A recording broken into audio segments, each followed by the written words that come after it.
মুখে মাখার ক্রিম নাকি ঘর ছাড়ার ড্রিম। প্রেমিকের বাবা শ্রীঘরে যেতেই চাচা আপন প্রাণ বাঁচা বলে থানার সামনে প্রেমিকাকে ফেলে পালালো এগরার রোমিও। সিনেমার চিত্রনাট্য বোধহয় এর কাছে হার মানবে। মুখে মাখার ক্রিম কেনার আছলায় বাড়ি থেকে বেরিয়ে সোজা প্রেমিকের বাইকে লং ড্রাইভ। গন্তব্য সবং থেকে এগরা। প্রেমিকের হাত ধরে নতুন সংসার পাতার স্বপ্নও দেখেছিল প্রেমিক, কিন্তু বাস্তব বড় কঠিন।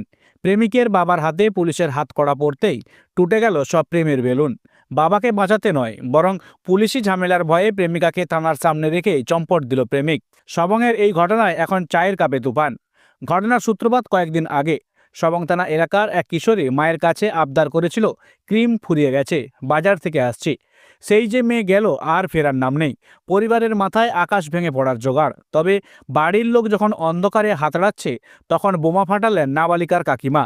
জানা গেল ক্রিম কেনা তো বাহানা, আসল উদ্দেশ্য এগরার যুবকের হাত ধরা।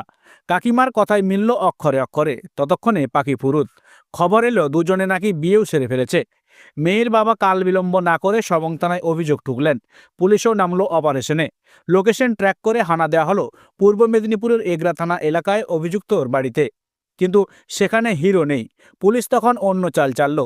ছেলেকে না পেয়ে সোজা তুলে আনলো প্রেমিকের বাবাকে, আর তাতেই বাজিমাত। বাবার গ্রেপ্তারের খবর কানে যেতেই বীর প্রেমিকের পিলে চমকে উঠেছে। প্রেমের প্রতিজ্ঞা শিকই তুলে চাচা আপন প্রাণ বাঁচা নীতিতে প্রেমিকাকে সবং থানার সামনে নামিয়ে দিয়ে উধাও হলো। পুলিশ দ্রুত ওই নাবালিকাকে উদ্ধার করে।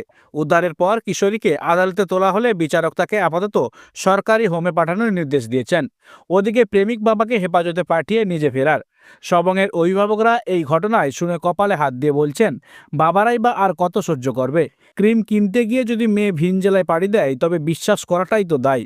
আপাতত প্রেমিকের খোঁজে তল্লাশি চালাচ্ছে সবং থানার পুলিশ। আর সবংয়ের অলিতে গলিতে এখন একটাই আলোচনা, প্রেম তো অনেকেই করে, কিন্তু এমন কাপুরুষ প্রেমিক কজন দেখেছে।